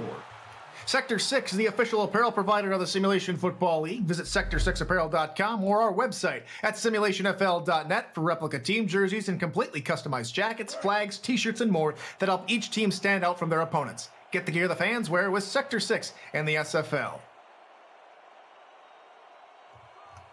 Gun formation here for the Aztecs here on 2nd down. Wilson stands in the pocket, fires it down the middle, and has his man in coverage. It's Fox Highwind. Talk about a receiving explosion today from Fox Highwind. I mean, that's his 7th reception on 13 targets for the day. He's really been getting involved a lot in this offense. When we usually see, the likes of Mike Daggs and KL Barrett, Fox Highwind really doing well for himself today, getting these receptions, getting these first downs. Now Mexico City here in the red zone, looking to put some points on the board. They have a deficit they need to make up. Empty backfield. Wilson back to pass. Slants over the middle. That one's hauled in for a gain of 8 yards, and it's the tight end, Mike Daggs, that hauls it in this time. His first reception since the first quarter when he got that touchdown, finally getting more involved here in the passing game. And as they go to the red zone, he is the man that they love to get involved here in the red zone. He got that big body. He's able to get these high point balls. See, look to get him involved if they don't run it here. Goal line set, only 7 men in the box for Fort Worth. The counter, handoff, Highway, or Jones up the middle, and he marches in, and the Aztecs continue to battle back. Touchdown, Mexico City. Phoenix Jones is having a day for himself. 83 yards and 2 touchdowns to his name. Once he gets down to the goal line, he's able to get it done. And Mexico City, they are not out of this game yet. Fort Worth is, looking very explosive on offense, but Mexico City is still clawing their way back in this game. They do have one of the top offenses in the league, so you can never count them out of any game that they are in. Bringing this game to 1 score is big for them. If they can get a stop here, get the ball back, they are still in this game. And as Mexico City tacks on the extra point, they're only down by 8 with only 7 minutes, 15 seconds left to go here in regulation. Anything can happen here in the SFL, and we're about to find out what these last couple of minutes hold as Cole Varner will kick it off. And Cade Stevens stands in his own end zone to receive. He brings it up to about the 20, angles it off the far side of the 25, breaks off a tackle, still trying to break off tackles, and another good return there from Stevens all the way down to the 30. Yeah, great return there. Getting to the outside, he nearly had a lane to break away. Looked like he could have had a really solid run back. Could have even gotten inside, the 40, 45 if he was able to break that tackle to the outside. Still a solid return, gets his offense a little bit closer, and that's all they need. But backfield here for the Toros on first down. Dump off near side to Robert Garrett Jr., who picks up about 4 yards. Robert Garrett Jr. silently having a really, really good game for Fort Worth. We've seen a lot of Hacker with his 5 receptions, but Garrett now having 5 receptions himself. Both of these receivers over 100 yards. Cameron Curtis and company are really cooking well on offense today. Up the middle is going to be stopped right at the line again. They'll mark Jason Williams just short, and it'll be 3rd and inches upcoming for the Fort Worth Toros. Dexter Jackson getting a good stop there on defense, playing really well at the linebacker position, though their defense has given up a lot of points. He's been very involved in the run game. I form here for the Toros. Handoff. Williams up the middle. Did he get enough? The refs say he did. First down for Fort Worth. Yeah, Ben Charm trying to fly in there at the end, nearly able to stop Jason Williams, but he's able to reach the ball out, get it past the line. And, this game is a lot different than what we've seen out of Fort Worth. Normally, they rely on Jason Williams. He's a big part of their offense, and he gets a lot of points. But today it's Cameron Curtis through the air, getting it done. Up off far side. That's hauled in for a gain of 5 there by the receiver, and it brings up 2nd and 5. Next week on Next Level Sports, coverage of Week 11 continues, or begins, I should say, Saturday at 4:30 p.m. Eastern with the 1,500th game in league history when the Mexico City Aztecs battled the Baltimore Vultures, a pair of 6-3 division leaders. Then old faces reunite when Carolina meets Los Angeles, 2 5-4 teams on the cusp of the postseason. Queen City faces Lone Star, and Jacksonville rematches Vancouver. In the other action around the league, the SFL on Next Level Sports, we put the fan in fantasy. Robert Garrett Jr. there, getting a good completion, getting another first down. I mean, his production today has been just off the charts. Getting these first downs, Fort Worth just able to keep the chains moving today on offense. Split backfield, 2 wideouts here on first down. Curtis back to pass, floats it over the middle. That one's hauled in for another first down catch, and Fort Worth looking to put this game away as that one's hauled in by Stephen Hacker. Yeah, they are continuing with what has worked for them all game long. Cameron Curtis throwing the ball really well today, finding Steven Hacker there just for another first down. I mean, that seems to be what this passing attack has kind of been, is they're going out to this 10-yard mark to the line to gain, making a move, getting open. Cameron Curtis finds them, and, you know, they're getting these solid completions and getting the chains moving. Cameron Curtis has a perfect quarterback rating of 158.3 to this point. Handoff, Williams. That one's stopped in the backfield by Jack Napier. Mexico City stepping up there on defense. They do not like what they're seeing out of Fort Worth. They do not want this offense to just keep rolling on them. Mexico City making a really good stop there in the backfield. They need to continue this if they want to keep their game alive. Time is ticking down on the clock. They need to get a stop here. See if they go to the run game to try and pick up the lost yardage. Split backfield here on second down. Handoff, near side by Williams, gets the lost yards and more, gets away from one and breaks it all the way down to the 15-yard line. What a run from Jason Williams. That keeps the drive alive, gets the first down. He stays in bounds. The clock is still ticking.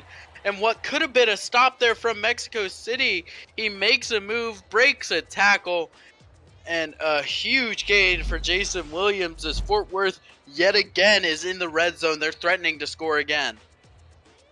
And as we'll take a look here at the Toros' remaining schedule, they play London next week, as London right now is taking down Houston.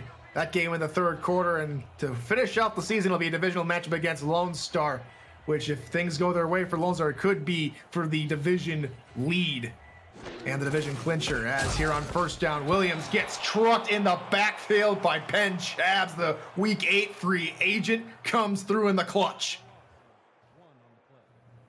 He's been having a monster game too, getting these big, stops. Couple of tough games remaining there for Mexico City, as you see next week they'll play Baltimore, the defending season 15 champs, and then they'll play Houston to close out the regular season, as they'll try and continue to fight.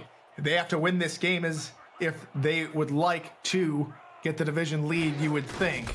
As again, here on second 11, handoff, near side. That one's going to result in about a couple of yards for Jason Williams, and that's going to take us to the 2-minute warning here in Fort Worth, Texas. Don't go anywhere. The exciting conclusion of this one is just around the corner. You're watching the SFL on For the Fans.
Third down here for the Toros as we welcome it back with under 2 minutes left to go here in regulation. Handoff, far side by Williams. He's met in the backfield by KT Harrell for a loss of 2, and that'll bring up fourth down. Next week on For the Fans, coverage of the SFL starts at 12:30 p.m. Eastern. It's a pair of Easter Sunday matchups. London travels to Fort Worth and Las Vegas visits Sioux Falls in a major matchup for all 4 teams. The SFL on For the Fans. We put the fan in fantasy.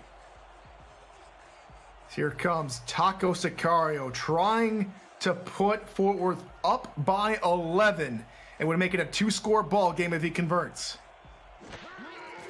Snap spot, the 29-yard attempt is up and through as Fort Worth tack on 3. It's 38-27. Yeah, and this makes this game a whole lot tougher for Mexico City to win. Not only do they need to get the touchdown and the 2-point conversion, they also will need to get an onside kick and recover it and go back down the field and score a field goal as well. So there is a way for them back in this game. It's going to be very tough for them. They're going to need an offensive explosion here in this final 2 minutes of the game. Sicario sends this one long down the field as Jason Bartley starts his return. Cuts up field to the far side. Good little return. Gets him all the way down to the 19. And you said it's going to be tough for Mexico City to try and get back into this ball game. And they're going against one of the best turnover differentials in league history. Yeah, Fort Worth has been so good at getting turnover today. They have been an interception machine. Not today, but this season.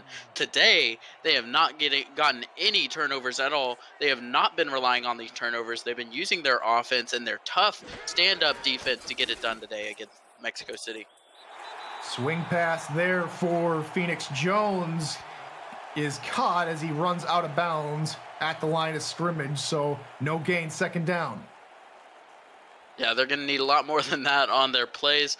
I think they need to move a little bit away from the out routes to the running backs. I think Fort Worth has those covered pretty well. They've really only gone for 5 or 6 yards at best. They need to be hitting their receivers. They need some big gains. This is do or die time. Bunch set far side of the field. Quick drop here from Wilson, and he's able to get it off over the middle as he hits Fox Highwind for a first down as they'll go into the hurry up here. Under a minute and a half left to go here in regulation. Wilson back to pass again. Out route, far side, hauled in by Mike Daggs, who has some room to work there on the far side, and he gets knocked out of bounds at the 39. That's exactly what they needed to do there on offense.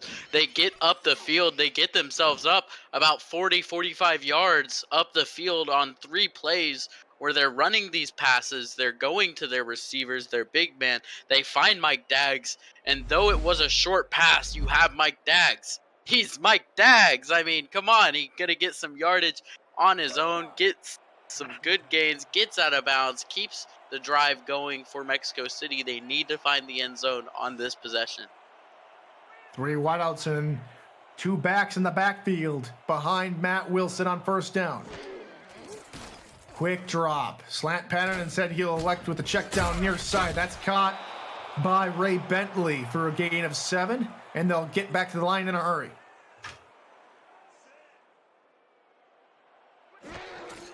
Wilson snaps it quick. Pressure coming from up the middle. He's able to get away. That one's hauled in by the receiver there over the middle, down to the 15. Could be the secret for Mexico City. This hurry-up offense is working really well for them. Their passing game has not looked this game good since the first quarter. 50 seconds to go. Tipped up in the air, and it falls incomplete. 48 seconds remain on the ticker, and it's second down. That looked like the perfect throw there for Cade Stevens. Or not Cade Stevens.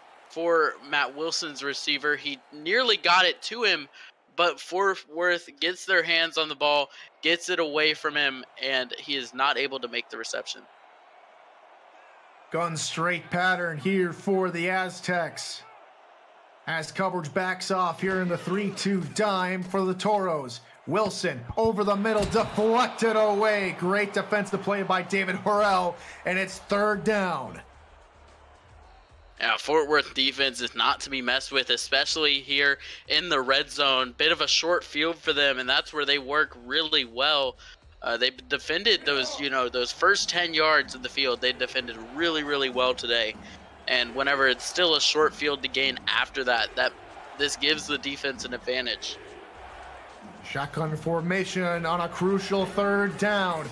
Wilson back to pass, floats it near side. That's hauled in, but short of the line to gain is KL Barrett as he's knocked out of bounds, which stops the clock, and it's 4th and inches. Decision time. Do you kick the field goal and get the sure points, you'd think, Ryan? I don't know. This is a really, really tough call here for Mexico City. There are two things. You could go for the field goal. You're going to need to get it anyway. Post onside kick, that just makes that last 40 seconds. I think you go for the touchdown here while you're here. 4th and inches, shotgun formation. Wilson out route, wide open, into the end zone. Touchdown, Fox Highwind. And they're only about 4 points away from tying this football game up. That is what they needed, getting Fox Highwind into the end zone. They needed the touchdown. Here we're going to see a 2-point conversion is what they've got to do. You need to get this here. Make it a field goal and then you have to get the onside kick. It's going to be really close for Mexico City. This one could decide the game. So if they don't convert here, it would be a touchdown to win it. 3 wideouts near side. Wilson over the middle into coverage, deflected away, incomplete. It's a 5-point ball game with 37 seconds remaining.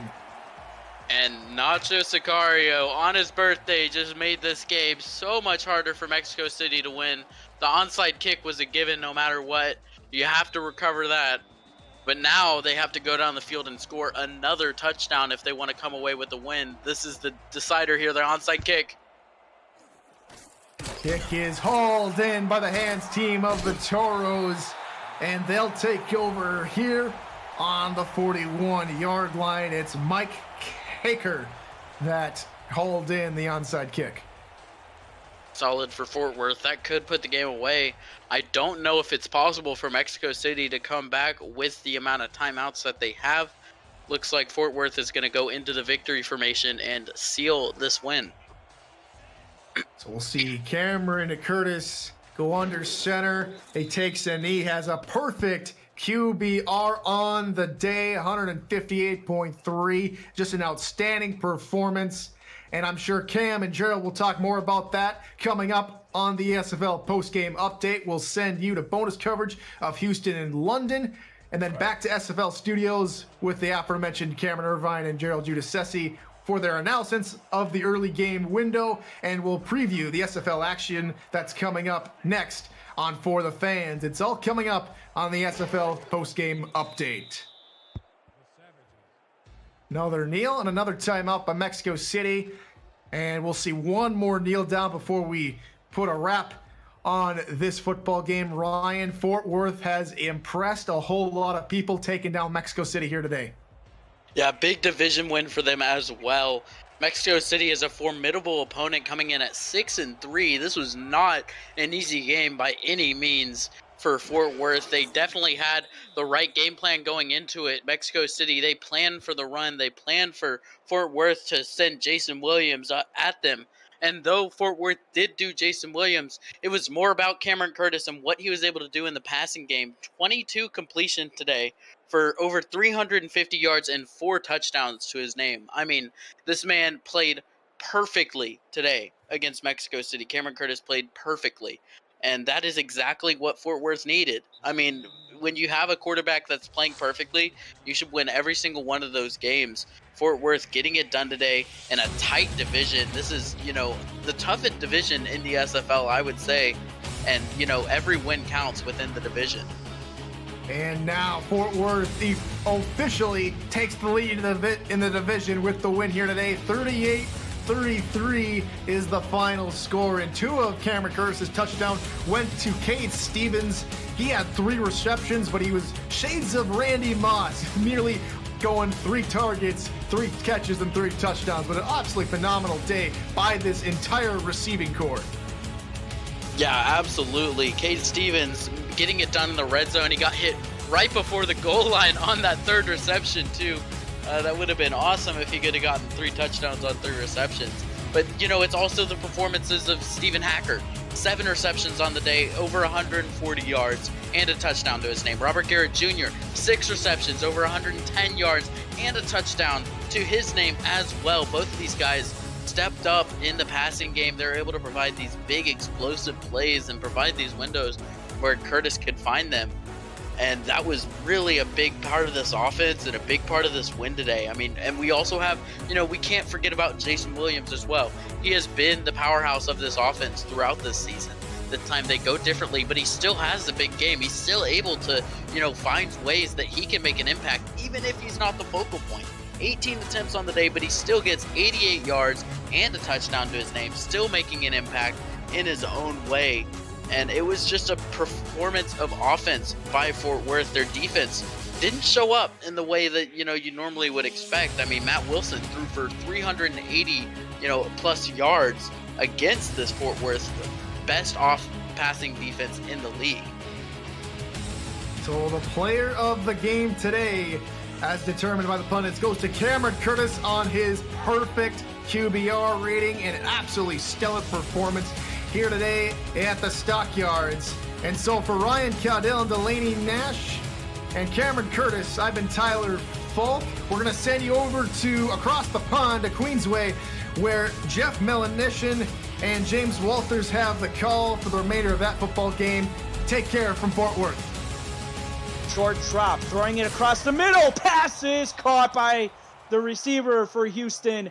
Big time grab for DR Sim, now up to the Houston 49-yard line. 2-by-2 set.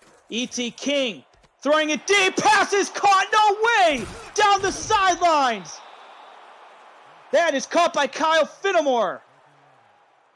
And hurrying it back to the line of scrimmage. 2:57 left to go.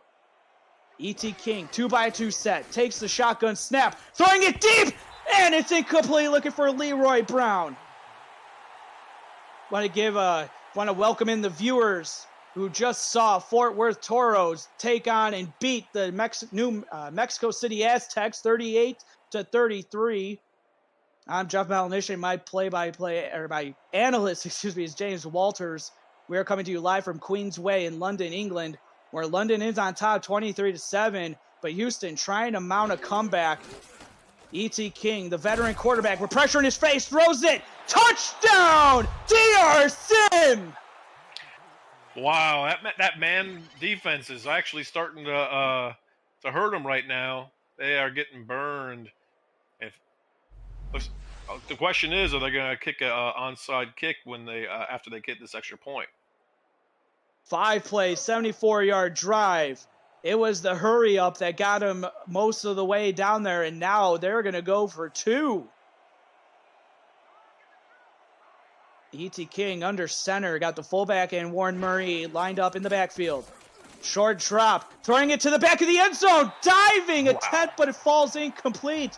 That one could have been intercepted by Barkley on the diving and grab, as E.T. King was looking for Kyle Finnemore in the back of the end zone. And the conversion is not successful. Nice defense. Oh. Ooh, looks like Liam Crowder looking to throw a little salt in the wound for the Houston Hyenas. He's challenging that Barry Barkley caught it before he went out of bounds.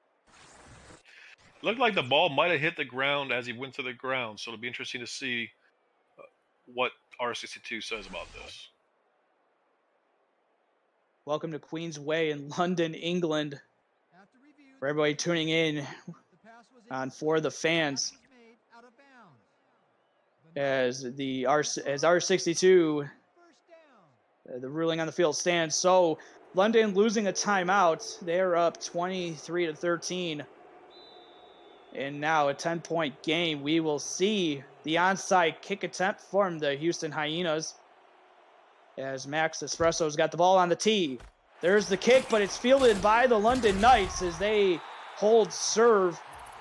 And now get set up at the Houston 39-yard line with 2:43 left to go. Houston with all 3 timeouts remaining. Yeah, all Houston needs to do is just don't change what they've been doing all game. Just methodically move the ball down the field. And Houston really has to start blitzing or doing something different to get this ball back. 4-down defensive lineman for the Houston Hyenas. Angus McLean under center will hand it off to Robert Merrill. Going to be a gain of 2 on the play. And let's give the viewers, if you're just joining us on For the Fans, London has 2 touchdowns courtesy of Angus McLean, who connected with Vin Kalia and Benji Matson. And then it's been Jack Lewis with 3 field goals. Meanwhile, for Houston, you just saw the DR Sim touchdown, and the one before that was Randy Pierce. So that's how we got the 23-13 score, because Houston just on their last touchdown possession just missed the 2-point conversion. 2nd and 8 now for Angus McLean under center. Handoff to Robert Merrill, trying to break it, and he won't. He's going to be stopped as Houston will take their 2nd timeout. Yeah, it's going to be important for London to make sure that they don't just hand the ball off to Merrill. Angus McLean has been having a great day, 78% completion rate, 32 of 41 for 357 yards. They need to throw this pass in the flats or in the middle. Excuse me, the 2-minute warning. So 1:59 left to go. Houston keeps their timeout, but now they will use it and burn their first timeout of the second half. And it brings up a 4th and 9 opportunity. Yeah, London's going to kick this. And, with 2 minutes, Houston still has enough time to get a quick score and another onside try.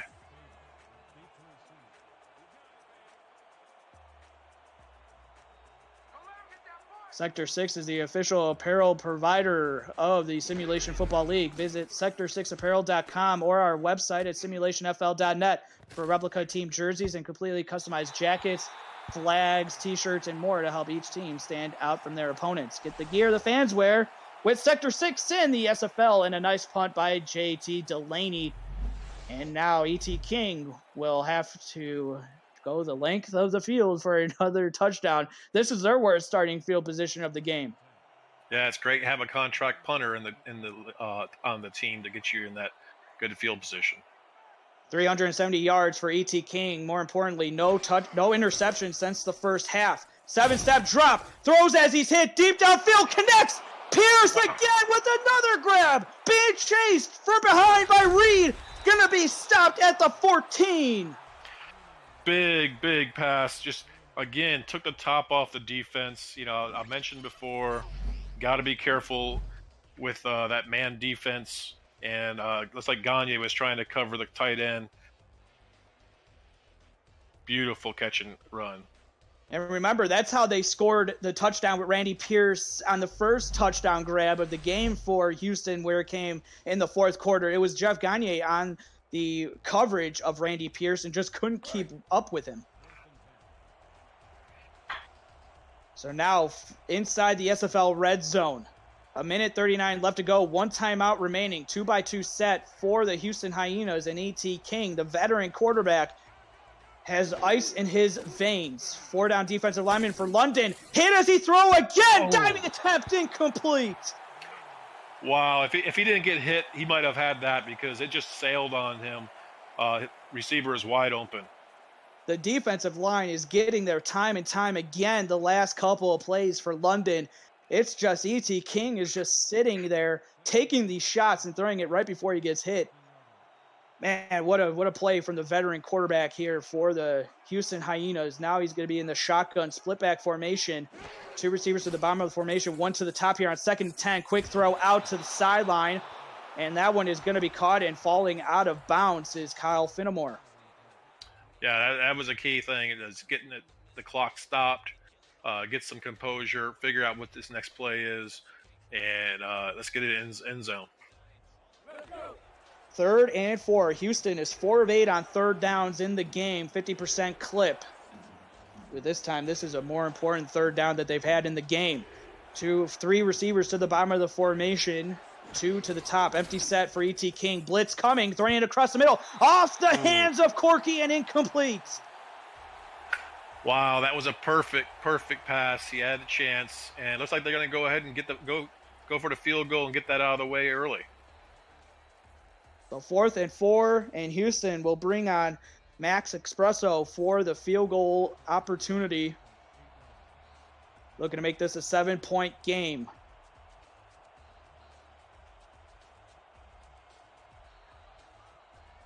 And if you're just joining us, Jack Lewis had a field goal blocked in the first quarter. Low snap, but it is kicked through the uprights and good from 24 yards out. And it's now a 7-point game as Houston tacks on the field goal, as it's now 23-16. And now, more importantly, we're going to see the onside kick yet again, already having one onside attempt, and that one was unsuccessful. Houston trying to make this one successful and get the ball back with 1:24 left to go. Kick is on the way, up in the air, but corralled again by the London Knights. That one looked like it had a chance. It bounced up there, but London Knights, their hands team out there, did a great job of just grabbing the ball and hitting the ground.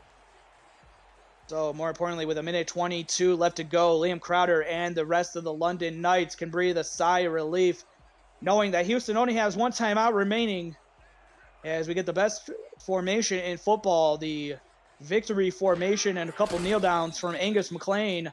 And that will pretty much do it from this one here in Queens Way as Houston burns their last timeout. Houston really put up a fight at the end there. I think they just caught on to those that man defense with the 5 down a little too late in the game. If they would have done that in the third quarter, it could have been a much different story here. And more importantly, London, they did not turn the ball over at all, as there were a couple throws that maybe Houston could have got their hands on. I mean, we take a look at the pass deflections. Alex Perez had one that was thrown right to him. Marco Swift had one as well, and then Ragar Law, he had 2 pass deflections, and Kai Cash had one as well. So you could just say a lot of missed opportunities for Houston going back into that first half of play, really. That's right. Yeah. And actually, E.T. King turned it on in the second half, but, the first half really, really hurt him. 3rd and 13, 45 seconds left to go. Another victory formation. So there'll be 1 second left on the game clock. As, now the only thing that Houston can do is pretty much return this punt that we're going to see from JT Delaney. But the way that he's been punting and the way that he's been pinning Houston deep, I wouldn't be so sure on being fortunate for Houston to get a return attempt here. Definitely not. It could be on the 5. So 1 second differential between the game clock and the snap count. And there's a way as JT Delaney has it up in the air. The clock's hit 000. So this is the last play of the game. Wouldn't this be something? But it's all for naught. Down at the 13. And so the London Knights, again, in back-to-back weeks, breathing another sigh of relief and getting another victory as they improve to 5-5 on the season. Meanwhile, Houston, they will fall to 5-5. And a big out-of-division win for the London Knights as they hold off the Houston Hyenas and get the victory. Yeah, Jeff, it was just it was clinic put on by Angus McLean. He's 32 of 41, 357 yards, 2 touchdowns, 0 interceptions, as you mentioned earlier, with a 119.2 QBR. Their leading receiver today was Vin Kalia, 9 receptions, 167 yards, and a touchdown. And as I said at the beginning of the game, they really need to get Robert Merrill minimum of 20 rushing attempts. He got 24 attempts, 68 yards, and 10 receptions for 34. And really, E.T. King just the first quarter, he threw those 2 interceptions, couldn't get the ball going. That was really the difference in the game, those 2 interceptions. But, the big thing with getting Merrill involved for London, they almost doubled time of possession of Houston. And with Houston's offense not on the field, they could not put up the points necessary to beat this London team. E.T. King, he had just over 200 yards passing in that first half and then just turned it on late. He finished with 454 passing yards and really improved his QBR. He was under the 50s going into that. He had no touchdowns and 2 interceptions, and gets it to 2 touchdowns and 2 interceptions and as he finishes, is Angus McLean with the player of the game. So on behalf of my analysts, James Walters, Art Vandelay, and Stephen Hacker on stats, and executive producer Cameron Irvine back at SFL headquarters, I'm Jeff Melanishin, and this has been a presentation of the Simulation Football League, where you just saw London improve to 5-5 and have Houston fall to 4-5. After a quick break, we'll send it back to SFL Studios for analysis and what's next as we near the end of season 16. So until then, have a good night, everybody.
Welcome to the SFL post-game update along with Gerald Giudice. I'm Cameron Irvine, and today starts just like yesterday did with a pair of incredible ball games.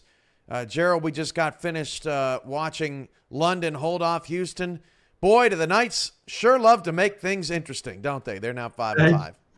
They're definitely the cardiac kids of the SFL this year. I mean, we were talking about it off camera there. How you said they were up 20-0 in this game and held on to win, up 14-0 and or 19-0 and won 19-14 against DC. Man, they played great for the first 33. They just got to start playing for the last 11. Absolutely. In the early game, Fort Worth survives Mexico City. They almost lost a game in which Cameron Curtis had a perfect QBR. I don't think that's ever happened before, but 38-33. Fort Worth's defensive records take a hit today, but they get the victory, and they are now in sole possession of first place in the South with 2 weeks to go. Yeah, and if you're the rest of the teams in the SFL, you want to have this game on your books to look at because Mexico City came out. If you had told me Mexico City was worth 33 points against Fort Worth, I'd say you're mistaken. There was no way, but man, Matt Wilson had a day, 39 of 51 for 386. You had Fox Highwind with 117 yards, but like you said, Cameron Curtis, a perfect day. 22 of 25 for 356 and 4 scores.